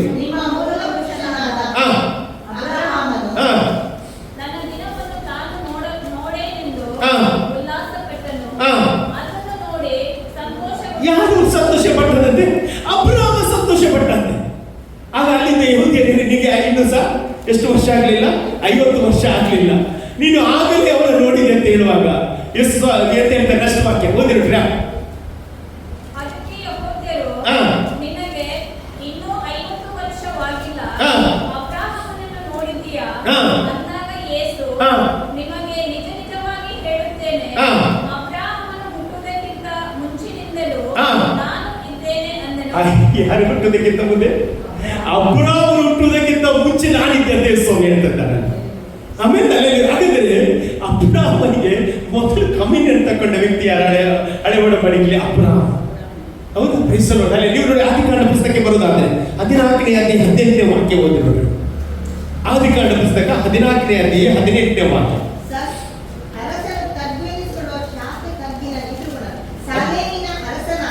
ಸಾಲೇಮಿನ ಅರಸನಾದ ಮೆಲ್ಕಿಜೆದೆಕನು ಎಂತಂತೆ? ರೊಟ್ಟಿಯನ್ನು ದ್ರಾಕ್ಷರಸವನ್ನು ಕೊಟ್ಟನಂತೆ. ಇದೆಲ್ಲ ನಮಗೆ ಗೊತ್ತುಂಟು. ಲೋಟ ಅಬ್ರಹಾಮನು ಸೆರೆಗೊಂಡು ಹೋದಾಗ ಅಬ್ರಹಾಮನು ಏನ್ ಮಾಡ್ತಾನೆ, ತನ್ನ ಮನೆಯಲ್ಲಿ ನುರಿತರಾದ ಕೆಲವು ಶಿಕ್ಷಕರನ್ನು ಏನ್ ಮಾಡ್ತಾನೆ, 318 ಜನರನ್ನು ಕರ್ಕೊಂಡು ಏನ್ ಮಾಡ್ತಾನೆ, ಶತ್ರುವಿನ ಮೇಲೆ ಬಿದ್ದು ಲೋಟನನ್ನು ಅವನ ಕುಟುಂಬವನ್ನು ಬಿಡುಗಡೆ ಮಾಡಿ ಬರ್ತಾನೆ. ಹೌದಾ? ಬಿಡುಗಡೆ ಮಾಡಿ ಬರುವಾಗ ಅಲ್ಲಿ ಯಾರು ಸಿಗ್ತಾರೆ? ಅಲ್ಲಿ ಯಾಜಕನಾದ ಮೆಲ್ಕಿಜೆದೇಕನು ಸಿಗ್ತಾನೆ. ಹೌದಾ? ಮೆಲ್ಕಿಜೆದೇಕನು ಸಿಕ್ಕುವಾಗ ಅವನ ಕೈಯಲ್ಲಿ ಏನ್ ತಗೊಳ್ತಾನಂತೆ? ರೊಟ್ಟಿ ಮತ್ತು ದ್ರಾಕ್ಷಾರಸವನ್ನು ತೆಗೆದುಕೊಳ್ತಾನಂತೆ. Hallelujah, praise the lord. ನೋಡಿ, ಅಲ್ಲಿ ನಾವು ನೋಡುವುದಂತ ಹೇಳಿದ್ರೆ ಇಬ್ರಿಯ ಭಾಷೆಯಲ್ಲಿ ಅದಕ್ಕೆ ಹೆಸರು ಏನು ಗೊತ್ತಿಲ್ಲ, ಎಲ್ ಎಲಿಯೋನ್ ಎಂಬುದಾಗಿ. ಎಲ್ ಎಲಿಯೋನ್ ಅಂತ ಹೇಳಿದ್ರೆ ದ ಹೈಯೆಸ್ಟ್ ಒನ್ ಅಂತ ಅರ್ಥ. ಆದ್ರೆ ಇಂಗ್ಲಿಷ್ ನಲ್ಲಿ ಟ್ರಾನ್ಸ್ಲೇಷನ್ ಅಲ್ಲಿ ಏನು ಬರ್ತಿದೆ ಗೊತ್ತಿಲ್ಲ, ಮೋಸ್ಟ್ ಹೈ ಗಾಡ್ ಪ್ರೀಸ್ಟ್ ಅಂತ. ಹಾಗೆ ಬರ್ತಿಲ್ಲ ಅಲ್ಲ, ಮೋಸ್ಟ್ ಹೈ ಗಾಡ್ ಪ್ರೀಸ್ಟ್ ಅಂತ ಬರ್ತಿದೆ ಅಲ್ಲಿ. ನೋಡಿ, ಯಾರು ಅದು ದಿ ಹೈಯೆಸ್ಟ್ ಒನ್ ಯಾರು ಅಂತ ಹೇಳಿದ್ರೆ ಅದು ಯೇಸು ಸ್ವಾಮಿ ಆಗಿದೆ. ಸಾಲೇಮಿನ ಅರಸ ಅದು ಯಾರಿಗೆ ಅದು ರೆಪ್ರೆಸೆಂಟ್ ಆಗಿದೆ ಅಂತ ಹೇಳಿದ್ರೆ ಶಾಂತಿಯ ರಾಜ. ಶಾಂತಿಯ ರಾಜ, ಶಾಂತಿಯ ರಾಜ ಅಂದ್ರೆ ಶಾಂತಿಯ ರಾಜ. ನಮ್ಮ ಯೇಸು ಸ್ವಾಮಿಗೆ ಏನ್ ಕರೀತಾರೆ? ಪ್ರಿನ್ಸ್ ಆಫ್ ಪೀಸ್, ಶಾಂತಿಯ ರಾಜ. ಆಮೇಲೆ ಅಲ್ಲಿ ಅವನ ಅಂಡರ್ ಅಲ್ಲಿ ತಗೊಳ್ಳೋದು ಇವತ್ತು ಅಬ್ರಹಾಮನು ತಗೊಳ್ತಿದ್ದಾರೆ. ಇಲ್ಲಿ ಯಾರು ತಗೊಳ್ಳೋದು? ಅಬ್ರಹಾಮನು ತಗೊಳ್ತಾ ಇದ್ದಾರೆ.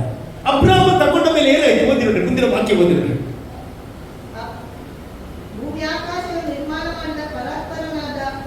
ದೇವರ ಆಶೀರ್ವಾದವು ಅಬ್ರಹಾಮನಿಗೆ ಆಗಲಿ. ಪರಾತ್ಪರನಾದ ದೇವರು ನಿನ್ನ ಶತ್ರುಗಳನ್ನು ನಿನ್ನ ಕೈಗೆ ಒಪ್ಪಿಸಿದ್ದಕ್ಕಾಗಿ ಆತನಿಗೆ ಸ್ತೋತ್ರ ಎಂದು ಹೇಳಿದನು. ಅಬ್ರಹಾಮನು ತಾನು ಗೆದ್ದು ತಂದಿದ್ದ ಎಲ್ಲಾ ವಸ್ತುಗಳಲ್ಲಿ 10ನೇ 1 ಭಾಗವನ್ನು ಅವನಿಗೆ ಕೊಟ್ಟನು. ಇಲ್ಲಿ ನೋಡಿ, ಅಬ್ರಹಾಮನು ಏನ್ ಮಾಡ್ತಾನೆ ಅಂತ ಹೇಳಿದ್ರೆ ಆ ಒಂದು ಮೇಜನ್ನು ತೆಗೆದುಕೊಂಡ ನಂತರ ಇವನಿಗೆ ಮೊದಲು ಬಂದದ್ದು ಏನು ಗೊತ್ತಿಲ್ಲ? ಸಮಾಧಾನ. ಇವತ್ತು ಎಷ್ಟು ಜನ ನಂಬ್ತಾರೆ, ಈ ಮೇಜಿನಲ್ಲಿ ನೀನು ಪಾಲು ತೆಗೆದುಕೊಳ್ಳುವಾಗ ನಿನಗೆ ಸಮಾಧಾನ ಉಂಟಾಗ್ತದೆ. ಅಲ್ಲಿ ದೇವರು ಗಲಿಬಿಲಿಗೆ ಕಾರಣನಲ್ಲ, ಈ ರೊಟ್ಟಿ ನಿನ್ನ ಒಳಗೆ ಬರುವಾಗ ಸಮಾಧಾನ ಬರ್ತದೆ. ಎಷ್ಟು ಜನ ನಂಬ್ತೀರಿ? ಇವತ್ತು ಯಾರಿಗಾದ್ರೂ ಸಮಾಧಾನವಿಲ್ಲದೆ ಇರುವುದು ಇದ್ದರೆ ಯೇಸುವಿನ ನಾಮದಲ್ಲಿ ಈ ರೊಟ್ಟಿಯನ್ನು ನೀನು ಇವತ್ತು ನಂಬಿಕೆಯಿಂದ ತೆಗೆದುಕೊಳ್ಳುವಾಗ ನಿನ್ನೊಳಗೆ ಅದು ಸಮಾಧಾನ ಬರ್ತದೆ. ಬೈಬಲ್ ಹೇಳ್ತದೆ, ಅವನು ಏನ್ ಮಾಡಿದ? ದಶಮ ಭಾಗವನ್ನು ಕೊಟ್ಟ. ಆದ್ರೆ ಅದರ ಅರ್ಥ ಏನಂತ ಹೇಳಿದ್ರೆ, ನಾನು ಇನ್ನು ಮುಂದೆ ದೇವರ ಸಭೆಯಲ್ಲಿ ನಾನು ಪಾಲುಗಾರನಾಗ್ತೇನೆ, ನಾನು ಸಭೆಯ ಜೊತೆ ನಿಲ್ತೇನೆ ಎಂಬುದಾಗಿ ಅದರ ಅರ್ಥ. ಅಲ್ಲಿ ಏನೇ ಇದ್ರು ಸಹ ನನಗೊಂದು ರಿಲೇಶನ್ಶಿಪ್ ದೇವರೊಂದಿಗೆ, ದೇವರ ಸಭೆಯೊಂದಿಗೆ, ದೇವರ ಮಕ್ಕಳೊಂದಿಗೆ. ಇವತ್ತು ನಾವೆಲ್ಲ ಒಂದೇ ದೇಹಕ್ಕೆ ಸೇರಿದವರಾದ್ರಿಂದ ಇವತ್ತು ನಾವು ಒಟ್ಟಾಗಿ ದೇವರ ರಾಜ್ಯವನ್ನು ಕಟ್ಟುವವರಾಗಿದ್ದೇವೆ. ಹಲ್ಲೆಲೂಯಾ.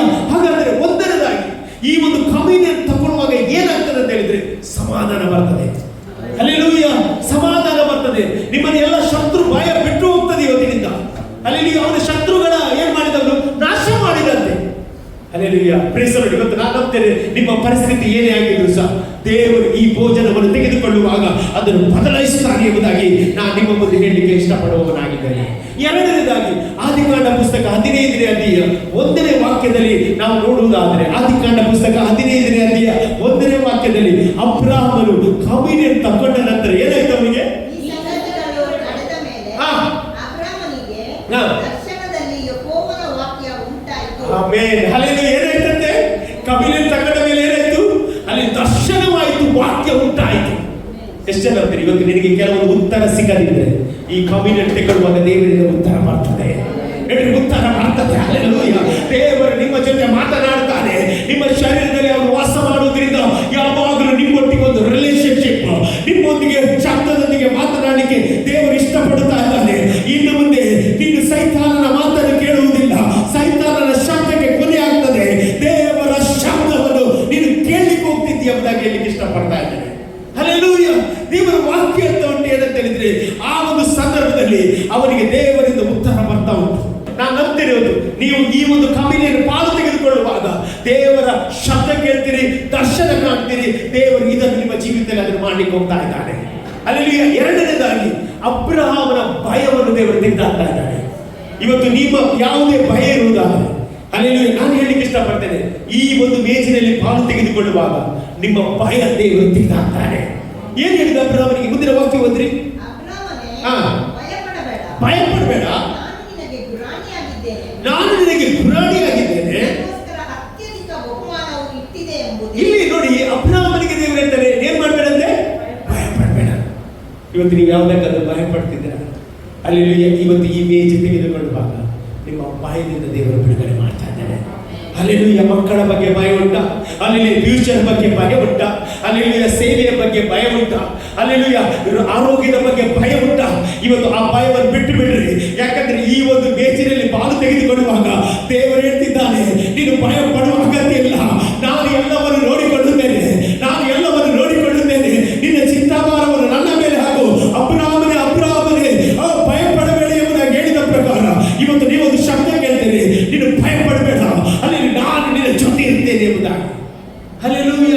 ಎಂತ ಒಂದು ದೇವರ ವಾಗ್ದಾನ ನಮಗೆ ಉಂಟು ಪ್ರಿಯರೇ. ಹಲ್ಲೆಲೂಯ. ನಂತರ ನಾವು ನೋಡ್ತೇವೆ, ನಾನು ನಿನಗೆ ಏನಾಗಿದ್ದೇನೆ? ಗುರಾಣಿಯಾಗಿದ್ದೇನೆ ಎಂಬುದಾಗಿ ಹೇಳ್ತಾರೆ. ನಾನು ನಿನಗೆ ಗುರಾಣಿಯಾಗಿದ್ದೇನೆ. ಗುರಾಣಿ ಅಂತ ಹೇಳಿದ್ರೆ ಪ್ರೊಟೆಕ್ಷನ್ ಮತ್ತು ಫೇವರ್. ಎಷ್ಟು ಹೇಳ್ತೀರಿ? ನನಗೆ ಪ್ರೊಟೆಕ್ಷನ್ ದೇವರಿಂದ ಬರ್ತದೆ, ಅಲ್ಲಿ ಫೇವರ್ ನನಗೆ ದೇವರಿಂದ ಬರ್ತದೆ. ಎಷ್ಟು ಜನ ನಂಬ್ತೀರಿ? ನಾನು ಬಲವಾಗಿ ನಂಬ್ತೇನೆ. ಹಲ್ಲೆಲೂಯ. ಇದು ನಿನ್ನ ಸಾಮರ್ಥ್ಯ ಅಲ್ಲ, ಇದು ದೇವರ ಸಾಮರ್ಥ್ಯ, ಇದು ರೊಟ್ಟಿಯ ಸಾಮರ್ಥ್ಯ, ಇದು ಕಮ್ಯುನಿಯನ್ನ ಸಾಮರ್ಥ್ಯ ನಿನ್ನ ಜೀವಿತದಲ್ಲಿ. ಇವತ್ತು ನಾನು ಹೇಳಲಿಕ್ಕೆ ಇಷ್ಟಪಡ್ತೇನೆ ಅಂತ ಹೇಳಿದ್ರೆ, ಈ ಒಂದು ಮೇಜಿನಲ್ಲಿ ಪಾಲು ತೆಗೆದುಕೊಳ್ಳುವಾಗ ನಿನಗೆ ದೇವರಿಂದ ಪ್ರೊಟೆಕ್ಷನ್ ಸಿಗ್ತದೆ, ದೇವರಿಂದ ಫೇವರ್ ದೊರಕುತ್ತದೆ. ಎಷ್ಟು ನಂಬ್ತೀನಿ ನಾನು? ಹಲ್ಲೆಲೂಯ. ಫೇವರ್ ದೇವರಿಗೆ ಕೊಡ್ತಾನೆ, ಪ್ರೊಟೆಕ್ಷನ್ ದೇವರು ಕೊಡ್ತಾನೆ. ಹಲ್ಲೆಲೂಯ. ಕೆಲವು ವಿಷಯದಲ್ಲಿ ನಮಗೆ ಗೊತ್ತಿರೋದಿಲ್ಲ, ಆದ್ರೆ ದೇವರಿಗೆ ಏನಾಗ್ತದೆ ಅಂತ ಗೊತ್ತುಂಟು. ದೇವರ ಪ್ರೊಟೆಕ್ಷನ್ ಬಗ್ಗೆ ನಾನು ಹೇಳಲಿಕ್ಕೆ ಇಷ್ಟಪಡ್ತೇನೆ. ದೇವರ ಮಕ್ಕಳಿಗೆ ಒಂದು ಪ್ರೊಟೆಕ್ಷನ್ ಈ ಮೇಜಿನ ಮೂಲಕ, ದೇವರ ಮಕ್ಕಳಿಗೆ ಫೇವರ್ ಈ ಮೇಜಿನ ಮೂಲಕ. ಹಲ್ಲೆಲೂಯ. ಅಬ್ರಹಾಮನಿಗೆ ದೇವರು ಕೊಟ್ಟರು, ಇವತ್ತು ನಿಮಗೆ ಯೇಸುವಿನ ಮೂಲಕ ಅದನ್ನು ಕೊಡ್ಲಿಕ್ಕೆ ಹೋಗ್ತಾ ಇದ್ದಾರೆ. ಯಾಕಂದ್ರೆ ಈ ಮೇಜು ಅದು ಪರಿಶುದ್ಧವಾದ ಮೇಜು. ನಾನು ಬಲವಾಗಿ ನಂಬ್ತೇನೆ, ಇವತ್ತು ಈ ಒಂದು ಕಮ್ಯುನಿಯನ್ ತೆಗೆದುಕೊಳ್ಳುವಾಗ ದೇವರ ಪ್ರೊಟೆಕ್ಷನ್ ಮಾತ್ರ ಅಲ್ಲ, ದೇವರ ಫೇವರ್ ಮಾತ್ರ ಅಲ್ಲ, ದೇವರ ಭಯವನ್ನು ತೆಗೆಯುವುದು ಮಾತ್ರ ಅಲ್ಲ, ನಿನಗೆ ಅತ್ಯಧಿಕವಾದ ಬಹುಮಾನವನ್ನು ಕೊಟ್ಟು ದೇವರು ಪ್ಲಸ್ ಮಾಡ್ತಾನೆ. ಎಷ್ಟು ಜನ ಅಂತೀರಿ? ಹಲ್ಲೆಲೂಯ. ಕೆಲವೊಂದು ಬಹುಮಾನ ನಿನಗೆ ಸಿಕ್ಕದೇ ಇರಬಹುದು, ನೀನು ಒಳ್ಳೆ ಸೇವೆ ಮಾಡಿರಬಹುದು, ನೀನು ಒಳ್ಳೆ ಕೆಲಸ ಮಾಡಿರಬಹುದು. ಎಷ್ಟು ಜನ ಅಂತೀರಿ? ನನ್ನ ಬಹುಮಾನ ದೇವರು ನನಗೆ ಕೊಡ್ತಾನೆ. ಯಾರು ಗೊತ್ತಿಲ್ಲದೆ ಇರ್ಬೋದು, ಯಾರು ನೋಡದೇ ಇರ್ಬೋದು, ಯಾರಾದರೂ ತಿರಸ್ಕಾರ ಮಾಡಿರ್ಬೋದು, ಆದರೆ ದೇವರು ತಿರಸ್ಕಾರ ಮಾಡುವುದಿಲ್ಲ. ನಿನ್ನ ಕಷ್ಟಾರ್ಜಿತವನ್ನು ನೀನೇ ಅನುಭವಿಸುವಿ, ನಿನಗೆ ಶುಭ ಉಂಟಾಗ್ತದೆ ಅಂತ ಸತ್ಯವೇದ ಹೇಳಿದ ಪ್ರಕಾರ ನಿಮಗೆ ಯೇಸುವಿನ ನಾಮದಲ್ಲಿ ಈ ಮೇಜಿನ ಮೂಲಕ ಶುಭವೇ ದೊರಕುತ್ತದೆ ಎಂಬುದಾಗಿ ಹೇಳಲಿಕ್ಕೆ ಇಷ್ಟಪಡ್ತಾರೆ. ನನ್ನ ದೇವರು ಆಶೀರ್ವಾದ ಮಾಡುವ ದೇವರಾಗಿದ್ದಾನೆ. ಹಲ್ಲೆಲೂಯ. ನಂತರ ನಾವು ನೋಡ್ತೇವೆ 18ನೇ ಅಧ್ಯಾಯಕ್ಕೆ ಬರುವುದಾದ್ರೆ ಅದರಲ್ಲಿ 1ನೇ ವಾಕ್ಯ ನೋಡುವಾಗ, ಆದಿಕಾಂಡ ಪುಸ್ತಕ 18ನೇ ಅಧ್ಯಾಯ 1ನೇ ವಾಕ್ಯದಲ್ಲಿ ನಾವು ನೋಡುವುದಾದ್ರೆ, ಅಬ್ರಹಾಮನಿಗೆ ಏನಿಲ್ಲ? ಮಕ್ಕಳಿರಲಿಲ್ಲ. ನಾನು ಹೇಳ್ತೇನೆ, ಅಬ್ರಹಾಮನಿಗೆ ಏನಿಲ್ಲ? ಮಕ್ಕಳಿರಲಿಲ್ಲ. ಸಮಯ ಇಲ್ಲ, ಮಕ್ಕಳಿರಲಿಲ್ಲ. ಹೌದು ಪ್ರೀಸ್, ಮಕ್ಕಳಿಗೋಸ್ಕರ ಅವ್ರು ಏನ್ ಮಾಡ್ತಿದ್ರು? ಕಾಯ್ತಾ ಇದ್ರು. ಆಗ 3 ಮಂದಿ ಪುರುಷರು ಅಲ್ಲಿ ಬರ್ತಾರೆ. ಹಾಗೆ ಬರ್ತಿಲ್ಲ, ಎಷ್ಟು ಜನ? 3 ಮಂದಿ ಪುರುಷರು ಬರ್ತಾ ಇದ್ದಾರೆ. ಅಲ್ಲಿ ಪುರುಷರು ನಾನು ನೆನೆಸ್ತೇನೆ, ಅದು ತಂದೆ, ಮಗ, ಪವಿತ್ರ ಆತ್ಮನಾಗಿದ್ದಾರೆ. ಹಲ್ಲೆಲೂಯ. ಪ್ರೀಸ್. ಆ 3 ಪುರುಷರು ಯಾರ ಬಳಿಗೆ ಬರ್ತಾ ಇದ್ದಾರೆ? ಅಬ್ರಹಾಮ ಮತ್ತು ಸಾರಳ ಬಳಿಗೆ ಬರ್ತಾರೆ. ಸಾರಳ ಬಳಿಗೆ ಬಂದು ಏನು ಹೇಳ್ತಾರೆ? ಬರುವ ವರ್ಷ ಬರುವಾಗ ನಿಮ್ಮ ಕೈಯಲ್ಲಿ ಇರುತ್ತದೆ, ಮಗ ಇರ್ತದೆ. ಅದಕ್ಕೆ ಸಾರ ಏನ್ ಮಾಡ್ತಾಳೆ? ನೆಗಡ್ತಾನೆ. ಆ ಸಾರ ನೆಗಡ್ತಾನೆ. ಆಗ ಒಂದು ಶಬ್ದ ಅಲ್ಲಿ ಹೇಳ್ತಾರೆ, ಆದಿಕಾಂಡ ಪುಸ್ತಕ 18ನೇ ಅಧ್ಯಾಯ 14ನೇ ವಾಕ್ಯ ನೋಡ್ರಿ. ಯೆಹೋವನಿಗೆ ಅಸಾಧ್ಯವಾದದ್ದು ನಾನು ಹೇಳಿದಂತೆಯೇ ಬರುವ ವರ್ಷದ ಇದೇ ಕಾಲದಲ್ಲಿ ನಾನು ನಿನ್ನ ಬಳಿಗೆ ಬಂದಾಗ ಸಾರಳಿಗೆ ಮಗನಿರುವನು ಎಂದು ಹೇಳಿದ. ಆಮೇಲೆ ಹಾಗಾದ್ರೆ ಅಲ್ಲಿ ನೋಡಿ, ದೇವರು ಹೇಳ್ತಾರೆ, ಕರ್ತನಿಗೆ ಅಸಾಧ್ಯವಾದ ಕಾರ್ಯ ಒಂದು ಉಂಟು. ಇದೆಷ್ಟು ಜನ ಅಂತೀರಿ? ಈ ಒಂದು ಭೋಜನದಲ್ಲಿ ಪಾಲು ತೆಗೆದುಕೊಳ್ಳುವಾಗ ನಿನ್ನ ಜೀವಿತ ಇದ್ದಿರುವವರಿಗೆ ಅಸಾಧ್ಯವಾದ ಕಾರ್ಯ ದೇವರು ಸಾಧ್ಯ ಮಾಡ್ತಾನೆ. ಪಂಚೆ ಮಕ್ಕಳಲ್ಲಿ ಹೇಳುವಂತೆ ದೇವರು ಮಾಡ್ತಾನೆ. ಅನೇಕ ಸಾಕ್ಷಿಗಳಲ್ಲಿ ಹೇಳಬಲ್ಲೆ. ಅಲ್ಲಿ ಕೆಲವರು ಡಾಕ್ಟರ್ ಹತ್ರ ಹೋಗುವಾಗ ಅವರು ಹೇಳಿದ್ರು, ಮಗುವಿನ ಬೆಳವಣಿಗೆ ಇಲ್ಲ ಅಂತ ಹೇಳಿದ್ರು, ಮಗುವನ್ನು ತೆಗಿಬೇಕಂತ ಹೇಳಿದ್ರು. ಆದರೆ ಆ ಸ್ತ್ರೀ ನಂಬಿಕೆಯಿಂದ ಕರ್ತನ ಮೇಜಿನಲ್ಲಿ ಪಾಲು ತೆಗೆದುಕೊಂಡಿದ್ರಿಂದ ಆ ಮಗು ಇವತ್ತು ಸಹ ಜೀವಂತವಾಗಿರಲಿಕ್ಕೆ ಸಾಧ್ಯವಾದದ್ದು ಈ ಒಂದು ಮೇಜಾಗಿದೆ. ಹಲ್ಲೆಲೂಯ. ಈ ಮೇಜು ತೆಗೆದುಕೊಳ್ಳುವುದಾದ್ರೆ, ನೀನು ನಂಬಿಕೆಯಿಂದ ತೆಗೆದುಕೊಳ್ಳುವುದಾದ್ರೆ, ನಾನು ಹೇಳ್ತೇನೆ, ಅಬ್ರಹಾಮನ ಆಶೀರ್ವಾದ ನೀನು ಪಡೆದುಕೊಳ್ಳಿಕ್ಕೆ ಹೋಗ್ತೇನೆ. ಹಲ್ಲೆಲೂಯ. ಇವತ್ತು ನಾನು ಹೇಳ್ತೇನೆ, ನಿನ್ನ ಜೀವಿತದಲ್ಲಿ ಅಸಾಧ್ಯವಾದ ಕಾರ್ಯ ದೇವರು ಸಾಧ್ಯ ಮಾಡ್ತಾನೆ. ಅಲ್ಲಿ ಮದುವೆ ಆಗದವರಿಗೆ ಮದುವೆ ಆಗ್ತದೆ, ಪ್ರಮೋಷನ್ ಆಗದವರಿಗೆ ಪ್ರಮೋಷನ್ ಬರ್ತದೆ. ಯೇಸುವಿನ ನಾಮದಲ್ಲಿ ನಾನು ಹೇಳಲಿಕ್ಕೆ ಇಷ್ಟಪಡ್ತೇನೆ, ನನ್ನ ದೇವರಿಗೆ ಅಸಾಧ್ಯವಾದ ಕಾರ್ಯ ಒಂದು ಇಲ್ಲ. ಅಸಾಧ್ಯವಾದ ಸಂಗತಿಯನ್ನು ದೇವರು ಸಾಧ್ಯ ಮಾಡ್ತಾನೆ, ಸಾಧ್ಯ ಮಾಡ್ತಾನೆ. ಹೌದಾ? Praise the lord. ಹಲ್ಲೆಲೂಯ. ನಾವು ಡಾಕ್ಟರ್ ಬಳಿಗೆ ಹೋಗ್ತೇವೆ, ಹೌದಾ? ಯಾಕೆ ಹೋಗ್ತೇವೆ? ಡಾಕ್ಟರ್ ಹುಷಾರಿಲ್ಲ ಅಂತ ಹೋಗ್ತೇವೆ, ಹೌದಾ? ಆಗ ಅವ್ರು ಏನ್ ಮಾಡ್ತಾರೆ? ಪ್ರಿಸ್ಕ್ರಿಪ್ಷನ್ ಬರೆದು ಕೊಡ್ತಾರೆ. ಈ ಮಾತ್ರೆ ತಗೊಳ್ಳಿ ಎಂಬುದಾಗಿ. ನಾವು ಮೆಡಿಕಲ್ಗೆ ಹೋಗಿ ಏನ್ ಮಾಡ್ತೇವೆ? ಮಾತ್ರೆ ತಗೊಳ್ತೇವೆ, ಅದನ್ನು ತೆಗೆದುಕೊಳ್ತೇವೆ. ಹೌದಾ? ಪ್ರಿಸ್ಕ್ರಿಪ್ಷನ್ ಪ್ರಕಾರ ಮಾತ್ರೆ ತಗೊಳ್ತೇವೆ. ಯಾವ ಡಾಕ್ಟರ್ ಹತ್ರ ಹೋಗ್ತೇವೆ? ನಮಗೆ ನಂಬಿಕೆ ಇದ್ದ ಡಾಕ್ಟರ್ ಹತ್ರ ಮಾತ್ರ ಹೋಗ್ತೇವೆ. ನಂಬಿಕೆ ಇಲ್ಲದಿದ್ರೆ ಹೋಗುವುದಿಲ್ಲ. ಹೌದಾ? ಪ್ರೇಸರ್ ಅವನು ಕೊಟ್ಟದ್ದು ಸರಿಯಾದ ಏನ್ ಮಾಡಿ ನಾವು ತಗೊಳ್ತೇವೆ. ನಾನು ಹೇಳ್ತೇನೆ, ಅದರಲ್ಲಿ ಗುಣ ಆಗಬಹುದು, ಗುಣ ಆಗದೇ ಇರಬಹುದು. ಆದರೆ ಈ ರೊಟ್ಟಿಯ ಬಗ್ಗೆ ಯೇಸು ಸ್ವಾಮಿ ಹೇಳಿದ್ದಾನೆ, ಇದನ್ನು ತೆಗೆದುಕೊಂಡವನಿಗೆ ಜೀವ ಬರುತ್ತದೆ ಎಂಬುದಾಗಿ. ಇದನ್ನು ತೆಗೆದುಕೊಂಡವನಿಗೆ ಜೀವ ಬರುತ್ತದೆ ಎಂಬುದಾಗಿ. ನಾನು ಏನು ಹೇಳ್ತೇನೆ ಅಂತ ಹೇಳಿದ್ರೆ, ಒಂದು ಮಾತ್ರೆಯಿಂದ ನಿನ್ನ ಕಿಡ್ನಿ ಹಾಳಾಗಬಹುದು, ಆದರೆ ಈ ಒಂದು ರೊಟ್ಟಿಯಿಂದ ನಿನ್ನ ಕಿಡ್ನಿಗೆ ಜೀವ ಬರುತ್ತದೆ, ನಿನ್ನ ಹಾರ್ಟಿಗೆ ಜೀವ ಬರ್ತದೆ, ನಿನ್ನ ಲಂಗ್ಸ್ಗೆ ಜೀವ ಬರ್ತದೆ, ನಿನ್ನ ಕಣ್ಣಿಗೆ ಜೀವ ಬರ್ತದೆ. ನೀನು ಏನು ಕಳೆದುಕೊಂಡಿದೆಯೋ ಅದು ತಿರುಗಿ ಪಡೆಯುವಂತೆ ಈ ಒಂದು ರೊಟ್ಟಿಯ ಮಾಡುವಂತದ್ದಾಗಿದೆ. ನಂಬ್ತೀನಿ, ನಾನು ಬಲವಾಗಿ ನಂಬ್ತೇನೆ. ಈ ದಿನ ದೇವರು ನಿಮ್ಮೊಂದಿಗೆ ಮಾತನಾಡುತ್ತಿದ್ದಾನೆ. ಯಾಕಂತ ಹೇಳಿದ್ರೆ, ಅಲ್ಲಿ ಕರ್ತನ ಭೋಜನವನ್ನು ನಾವು ನಂಬಿಕೆಯಿಂದ ತೆಗೆದುಕೊಳ್ಳುವಾಗ ನಮ್ಮಲ್ಲಿ ಒಂದು ಜೀವ ದೇವರು ಬರುವಂತೆ ಮಾಡ್ತಾನೆ. ಹಲ್ಲೆಲೂಯಾ. ಹಾಗಾಗಿ ಇವತ್ತು ತೆಗೆದುಕೊಳ್ಳುವುದಾದ್ರೆ ನಾನು ಹೇಳಲಿಕ್ಕೆ ಇಷ್ಟಪಡ್ತೇನೆ, ದೇವರು ಅಸಾಧ್ಯವಾದ ಕಾರ್ಯವನ್ನು ದೇವರು ಸಾಧ್ಯ ಮಾಡ್ತಾನೆ. ಯೇಸು ಹೇಳಿದ್ರೆ, ಮನುಷ್ಯನಿಗೆ ಅಸಾಧ್ಯವಾದದ್ದು ದೇವರಿಗೆ ಸಾಧ್ಯ, ಮನುಷ್ಯನಿಗೆ ಅಸಾಧ್ಯ ದೇವರಿಗೆ ಸಾಧ್ಯ. ಒಂದು ಡಾಕ್ಟರ್ ಮನುಷ್ಯನಾಗಿದ್ದಾನೆ. ನಾನು ಹೇಳ್ತೇನೆ, ಮನುಷ್ಯನಾದ ಡಾಕ್ಟರ್ ಫೇಲ್ ಆಗ್ತಾನೆ. ಪ್ರಾಣ ಕೊಟ್ಟ, ದೇಹ ಕೊಟ್ಟ ದೇವರು ಫೇಲ್ ಆಗಲಿಲ್ಲ. ಜೀಸಸ್ ನೆವರ್ ಫೇಲ್ ಅಂತ ಹೇಳ್ತೇವೆ. ಹಲ್ಲೆಲೂಯಾ. ನಾನು ಹೇಳ್ತೇನೆ, ಈಗ ಡಾಕ್ಟರ್ ಹತ್ರ ಆಗದು ದೇವರು ಈ ರೊಟ್ಟಿಯಲ್ಲಿ ನಿಮ್ಮ ಜೀವಿತದಲ್ಲಿ ಮಾಡ್ತಾನೆ. ಒಂದು ಲಾಯರ್ಗೆ ಫೈಲ್ ಆಗಬಹುದು, ಅವನು ಮನುಷ್ಯ. ಆದರೆ ಈ ರೊಟ್ಟಿ ತೆಗೆದುಕೊಳ್ಳುವಾಗ ನಿನ್ನ ಮೇಲೆ ಕೆಲವರ ಫೇವರ್ ಬರ್ತದೆ. ಹಲ್ಲೆಲೂಯಾ. ದೇವರ ಫೇವರ್ ಬರ್ತದೆ. ದೇವರ ಫೇವರ್ ಯಾರ ಮೇಲೆ ಬರ್ತದೆ ಅವರ ಜೀವಿತದಲ್ಲಿ ದೇವರ ಅದ್ಭುತ ಮಾಡ್ತಾನೆ. ನಾನು ಬಲವಾಗಿ ನಂಬ್ತೇನೆ, ಇವತ್ತು ದೇವರ ಆತ್ಮ ನಿಮ್ಮೊಂದಿಗೆ ಮಾತನಾಡ್ತಿದ್ದಾನೆ ಅಂತ ಹೇಳಿದ್ರೆ, ಹಲ್ಲೆಲೂಯಾ. ಆ ಅಸಾಧ್ಯವಾದ ಸಂಗತಿಗಳನ್ನು ಈ ಮೇಜಿನಲ್ಲಿ ಪಾಲು ತೆಗೆದುಕೊಳ್ಳುವಾಗ ದೇವರು ಮಾಡುವವನಾಗಿದ್ದಾನೆ. ಹಲ್ಲೆಲೂಯಾ.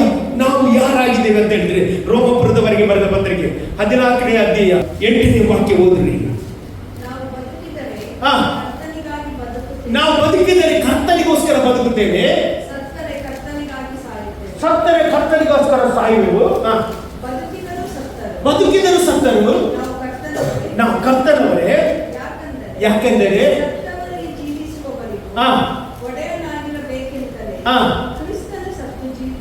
ಹೇಳ್ತದೆ, ಈ ಒಂದು ಕರ್ತನ ಬೇಜಿನಲ್ಲಿ ನಾವು ಪಾಲು ತೆಗೆದುಕೊಳ್ಳುವಾಗ ನಾವು ದೇವರಿಗೆ ಸಂಬಂಧಪಟ್ಟವರು ಎಂಬುದಾಗಿ ಇದು ಗುರುತಿಸುವಂತದ್ದಾಗಿದೆ. ಹೇಳ್ರಿ, ನಾವು ದೇವರಿಗೆ ಸಂಬಂಧಪಟ್ಟವರು. ಹೌದಾ? Praise the lord. ಬೈಬಲ್ ಹೇಳ್ತದೆ, ನಾವು ಅಬ್ರಹಾಮನ ಸಂತಾನದವರು. We are the seed of Abraham. ನಾವು ಯಾರು? ಅಬ್ರಹಾಮನ ಸಂತಾನದವರು. ಎಷ್ಟು ಹೇಳಿದ್ರೆ, ನಾನು ಅಬ್ರಹಾಮನ ಸಂತಾನದವರು. ಅಬ್ರಹಾಮನ ಆಶೀರ್ವಾದ ಕ್ರಿಸ್ತ ಯೇಸುವಿನ ಮೂಲಕ ನಿಮಗೆ ಕೊಡಲ್ಪಟ್ಟಿದೆ. ಎಷ್ಟು ಜನ ನಂಬ್ತೀರಿ? ಹಲ್ಲೆಲೂಯಾ. ಅಬ್ರಹಾಮನಿಗೆ ಈ ಒಂದು ರೊಟ್ಟಿ ಮತ್ತು ದ್ರಾಕ್ಷಾರಸದಲ್ಲಿ ಏನು ಪಾಲು ತೆಗೆದುಕೊಂಡ ಈ ಆಶೀರ್ವಾದ ನಿಮಗೆ ಶಿಫ್ಟ್ ಆಗ್ಲಿಕ್ಕೆ ಹೋಗ್ತಾ ಉಂಟು. ನಿಮಗೆ ಶಿಫ್ಟ್ ಆಗ್ಲಿಕ್ಕೆ ಹೋಗ್ತಾ ಉಂಟು. ನಿಮಗೆ ಸಮಾಧಾನ ಬರ್ಲಿಕ್ಕೆ ಹೋಗ್ತಾ ಉಂಟು. ನಿಮಗೆ ಆರೋಗ್ಯ ಬರ್ಲಿಕ್ಕೆ ಹೋಗ್ತಾ ಉಂಟು. ನೀವು ಶತ್ರು ಭಯದಿಂದ ಹೊರಗೆ ಬರ್ಲಿಕ್ಕೆ ಹೋಗ್ತಾ ಇದ್ದೀರಿ. ಓ ರಕಲಮ ಶದರಮಲ ಸಂದನ. ನಿಮ್ಮ ಜೀವಿತದಲ್ಲಿ ಭಯ ಬಿಟ್ಟು ಹೋಗ್ತದೆ. ನಿಮ್ಮ ಜೀವಿತದಲ್ಲಿ ಅಸಾಧ್ಯವಾದ ಕಾರ್ಯಗಳನ್ನು ದೇವರು ಸಾಧ್ಯ ಮಾಡುತ್ತಾರೆ ಎಂಬುದಾಗಿ ನಾನು ಹೇಳಲಿಕ್ಕೆ ಇಷ್ಟಪಡ್ತಾ ಇದ್ದೇನೆ. ಇವತ್ತು ಈ ವಾಕ್ಯವನ್ನು ಕೇಳುತ್ತಿರುವಾಗಲೇ ನಾವು ಈ ಮೇಜಿನ ಬಳಿಗೆ ಹೋಗುವ ಪ್ರೇರಣೆ. ಈ ಮೇಜು ಏನಂತ ಹೇಳಿದ್ರೆ, ಕರ್ತನ ನಮಗೋಸ್ಕರ ಕೊಟ್ಟ ಮೇಜಾಗಿದೆ. ಹಲ್ಲೆಲೂಯಾ. ಇದನ್ನು ತೆಗೆದುಕೊಳ್ಳುವಾಗ ಆತನ ಮರಣವನ್ನು ಪ್ರಸಿದ್ಧಪಡಿಸಿರಿ ಎಂಬುದಾಗಿ. ಹಲ್ಲೆಲೂಯಾ. ಎಲ್ಲಿ ಸಹ ಯೇಸು ಸ್ವಾಮಿ ಮರಣವನ್ನು ಪ್ರಸಿದ್ಧ ಮಾಡಿ ಅಂತ ಹೇಳಿಲ್ಲ. ಇವತ್ತು ಶ್ರಮೆ ದಿವಸ ಅಂತ ಹೇಳ್ತೇವೆ, ಮರಣವನ್ನು ಪ್ರಸಿದ್ಧಪಡಿಸ್ತೇವೆ. ಆದರೆ ಬೈಬಲ್ ಅಲ್ಲಿ ಅದು ಯಾವುದು ಸಹ ಇಲ್ಲ. ಯಾವಾಗ ಮರಣವನ್ನು ಪ್ರಸಿದ್ಧಪಡಿಸಬೇಕಂತ ಹೇಳಿದ್ರೆ, ಆತನ ಮೇಜಿನಲ್ಲಿ ಪಾಲು ತೆಗೆದುಕೊಳ್ಳುವಾಗ ಆತನ ಮರಣವನ್ನು ಪ್ರಸಿದ್ಧಪಡಿಸಬೇಕು ಎಂಬುದಾಗಿ. ಹಲ್ಲೆಲೂಯದೊಂದಿಗೆ ಅಂತ್ಯಾಶೀರ್ವಾದವನ್ನು ಪಡೆದುಕೊಳ್ಳುವ. Thank you Jesus.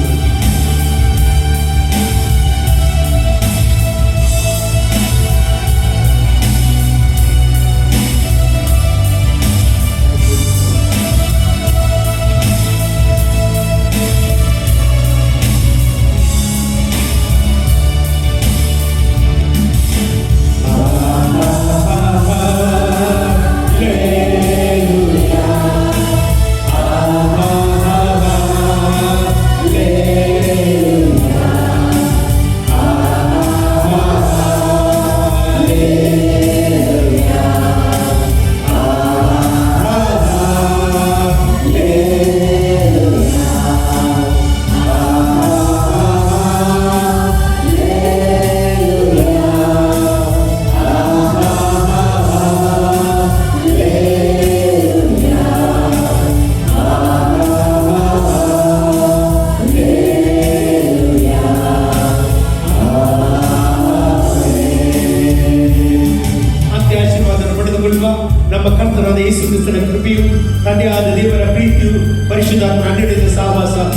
ಬಂದ ಎಲ್ಲ ದೇವರ ಮಕ್ಕಳಿಗೂ ಸಾರಲ್ಪಟ್ಟ ವಾಕ್ಯದೊಂದಿಗೂ ಲೋಕದ ನಂಬಿಗಸ್ತರಿಗೂ ಹಿಂದೆಂದು ಕ್ರಿಸ್ತನ ಎರಡನೇ ಮರಣ ತನಕ ನಿತ್ಯ ನಿರಂತರವಾಗಿರಲಿ. ಆಮೇಲೆ ಜಯ ಕೊಟ್ಟ ದೇವರಿಗೆ 3 ಬಾರಿ ಹಲ್ಲೆಲೂಯಾ, ಹಲ್ಲೆಲೂಯಾ, ಹಲ್ಲೆಲೂಯಾ.